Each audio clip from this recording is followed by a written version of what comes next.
27 জুনের মধ্যে NBR chairman Abdur Rahman খানের অপসারণ না হলে 28 জুন থেকে এনবিআর সহ সারা দেশের শুল্ক ও কর কার্যালয়ে লাগাতার শাটডাউন কর্মসূচি, সেই সঙ্গে 28 জুন সারা দেশ থেকে মার্চ টু এনবিআর কর্মসূচি ঘোষণা দিয়েছে এনবিআর সংস্কার ঐক্য পরিষদ।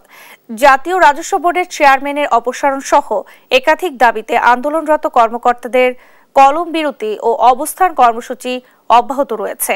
বৃহস্পতিবার দুপুর 12টা থেকে বিকেল 5টা পর্যন্ত পূর্ব ঘোষিত কলম বিরতি ও অবস্থান কর্মসূচি পালন করেন তারা।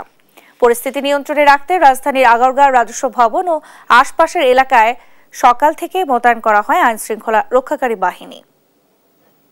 আমাদের এক দফা দাবি বর্তমান এনবিআর চেয়ারম্যানের অপসারণ। 27 জুনের মধ্যে চেয়ারম্যানের অপসারণ ছাড়া প্রত্যেকটা কর্মসূচি যেটা আমরা ডিক্লেয়ার করেছি সেগুলো শুরু হয়ে যাবে।